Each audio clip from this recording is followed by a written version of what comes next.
because my case is going to be a lot harder and it's going to take longer, that he didn't want to put in the work. My name's Olivia. I was born with a rare genetic condition. We're losing the battle. My suffering does not define me. With every battle I face, I am made stronger through faith. And free! If you have been subscribed to my channel, or you watch my videos often, or even if you just watched my last video, you will know that I have a loop recorder implanted, and in my last video I talked about my appointment with my new cardiologist and how the appointment with the surgeon went and everything, and it did not go well. I did not like that doctor at all, and I tried to get in with a new doctor, and thankfully I did. This appointment went really, really well. I really enjoyed the doctor. I thought she was awesome. She listened extremely well, and my dad went with me, so that helped a lot as well. This doctor actually took the time to listen to me and to hear everything that I had to say. She took the time to ask questions and evaluate me as a whole. If you see me looking off to this direction, it's because I'm looking at my notes. Anyway, beyond the doctor taking the time to talk to me, listen to me, ask questions, she reviewed my loop recorder, and she saw that I had several events on there that had recorded SVT, supraventricular tachycardia. That happens every few months, and we talked about that, and comparatively to other patients who have SVT every single day, mine aren't super frequent, and she needed to look into when the events were happening and what my symptoms were at the time of the events. That was super important, and that was dismissed by the other doctor. He did not care about what was happening at the time of the events or what my symptoms were and how it was affecting me. And the reason that's important is because in my last video I mentioned how I have gone into SVT in the passenger seat of my vehicle while my mom and I were driving back to Maine, and it just so happened to be her turn to drive whenever I had this event, and I had passed out. And had I been driving, that would have been really, really awful. And ever since that event occurred, there has been this lingering thought in the back of my mind that that could have been me driving, and that could be me driving any other time, and that scared me a lot. And I talked about that with the doctor, and she agreed that because I am independent, like I drive, I cook, I do everything on my own. I live 1,200 miles away from home, away from my family, and all of that is super important to consider because it considers the dangers of me going into SVT. And not to mention, I had to have my heart restarted with adenosine several times. That is also important to consider. This doctor considered all of that. She said she believed it was very important that we found a more, I forget the exact words that she used, definitive treatment or something like that. But I'm gonna insert some audio clips. I don't know why I'm pointing, it's not visual, but I'm gonna insert some audio clips in here because I did record the appointment. That way y'all can kind of join in on what happened in the appointment. So so the main thing today is to kind of get a more definitive treatment for SVT, right? So I read I also agree that these are infrequent. But I also think that treating them more definitively would be beneficial. Anyway, one of the mistakes that the other doctor had made, amongst the many mistakes that he has made, is that because he didn't consider what I do in my everyday life and how I live and what was happening during those events, he did not consider the dangers of the events. Even though I literally told him that I was in SVT, passed out in the passenger seat of my vehicle, and it just so happened to be my mom's turn to drive. And I could go on and on about the stuff that happened, but I've already recorded a whole video on that, so I'm gonna try and stay on topic. But he didn't consider those things. This doctor did, and she told me that even though these events weren't super frequent comparatively to patients who have it maybe every day, they were very bad. I don't know how else to describe it. She determined that I would benefit from just totally getting rid of it, and that it was important that we did that because, as I explained to the previous doctor, it literally only takes one time for that to happen while I'm driving, and that's the end. Either that or I just don't drive, and that part's not an option.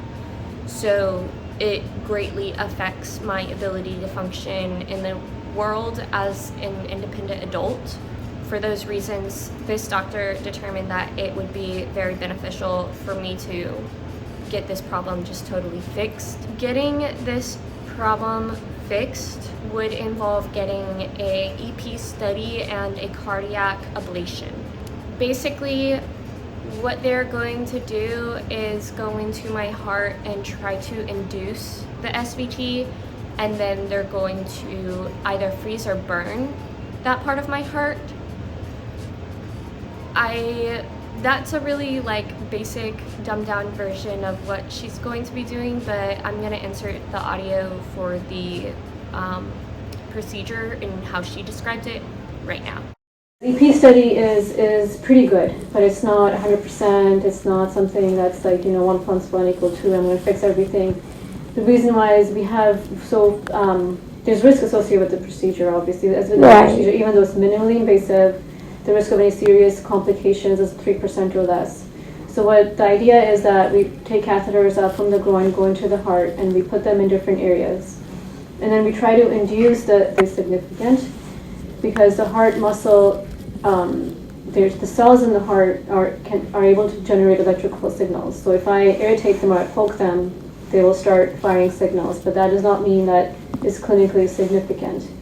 So we try to find this rhythm and induce it. And once I can induce it and say that, this is most likely your clinical loop recorder rhythm and the rhythm that's causing symptoms, then we try to map it, and we put our catheter in different areas and try to pick up signals and figure out where it's coming from.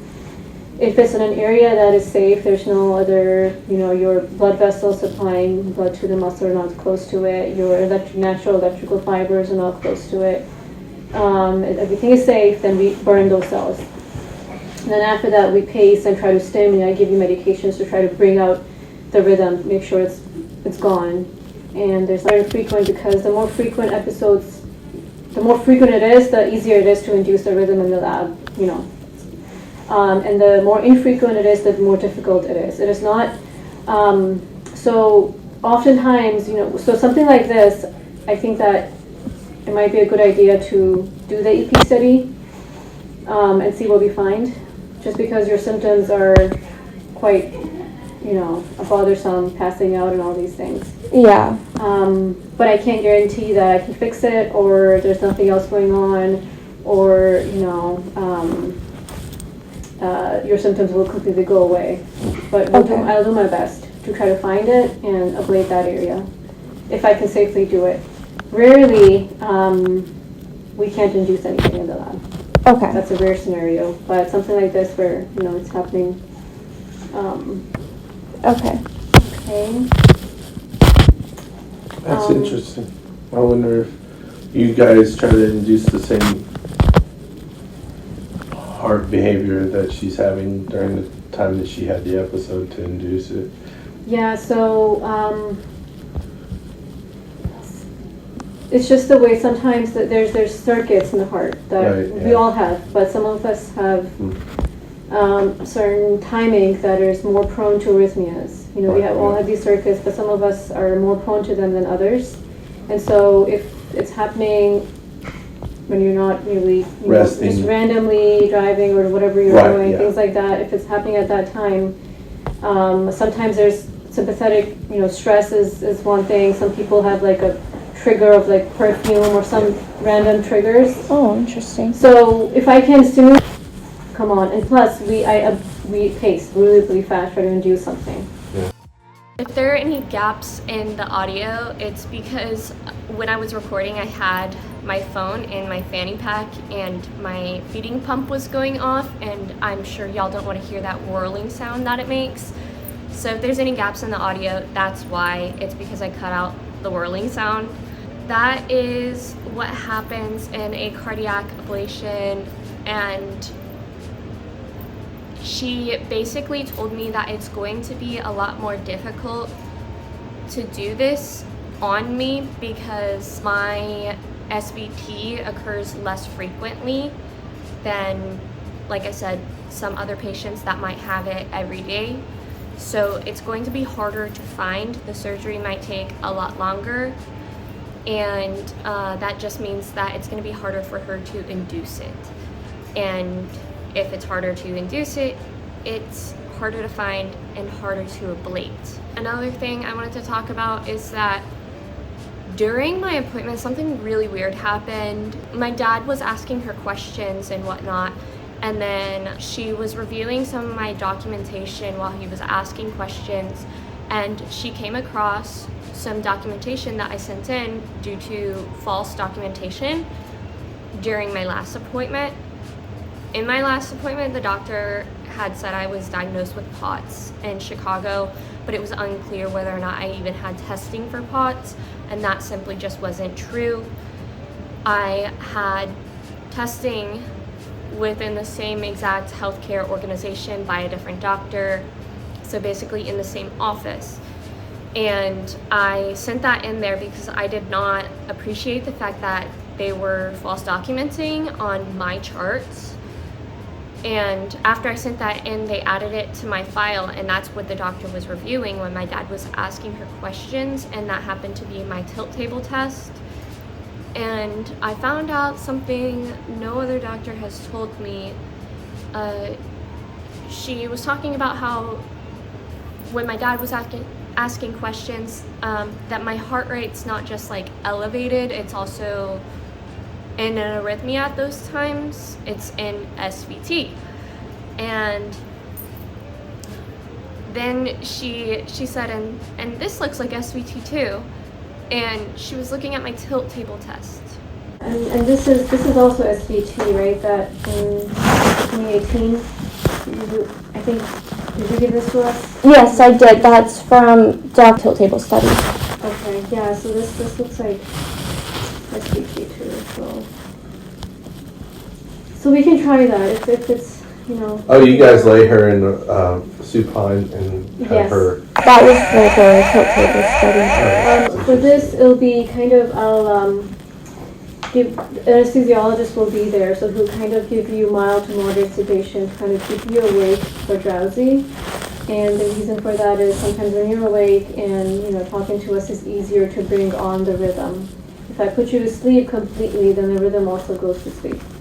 So it's helpful to kind of be in the awake zone, as long as you're not in pain, you know, you're not hurting, nothing's painful.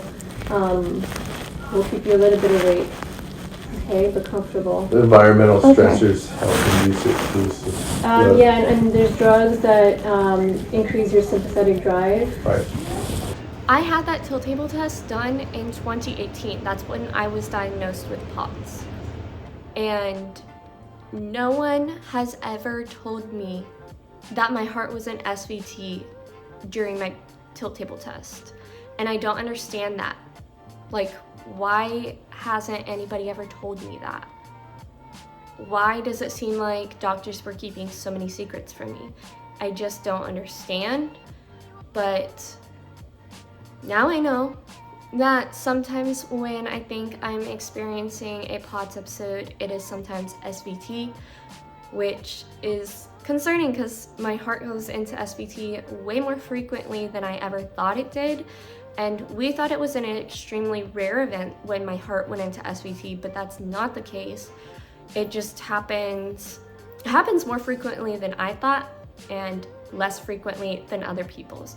But I don't know, I just found that super interesting. One last thing that I wanted to touch on is the fact that the other doctor that I saw, it wasn't just dismissing me because of my past history with mental illness, like depression, anxiety, and anorexia, and I've since been 8 years recovered, but that wasn't the reason why he was dismissing me. It was just an excuse. The reason why he was dismissing me is because of the difficulty of this cardiac ablation.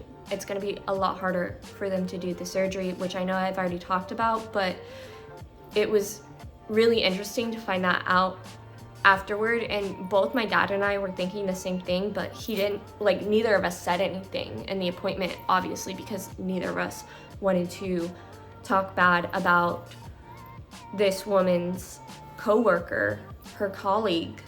Like, we didn't want to do that, so we waited until after the appointment. After the appointment, we celebrated.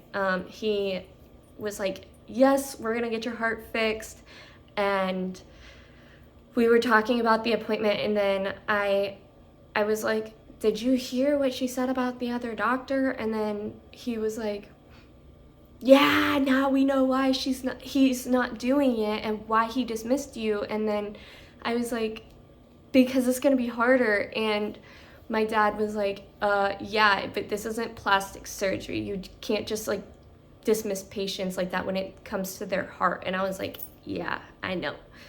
But that's our theory, is that because my case is going to be a lot harder and it's going to take longer, that he didn't want to put in the work, or maybe he was scared, I don't know, something to that effect, and that's why he just decided not to take me on.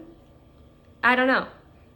It's an interesting theory, though. My heart surgery is scheduled for the end of May 28th, but I think I'm actually going to put it off an additional month from then, because I'm going to be taking summer classes in May still, and I don't want to be distracted from my summer classes.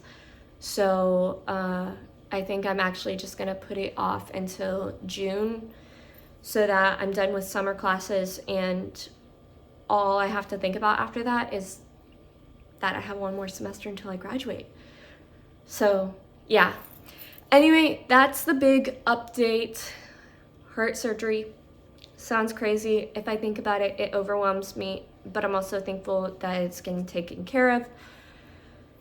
And yeah, I'm gonna try and keep y'all updated on as much as I can. School is really hard, it's really busy, and I do get very overwhelmed with school, so I don't know how many videos I'll be making, but I'm going to try my best to continue making videos.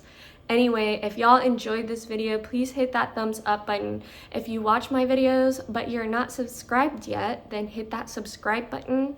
And if you would like to receive notifications when I do end up uploading videos, then hit that bell notification sign. Thank you all so much for watching. I love y'all. Bye.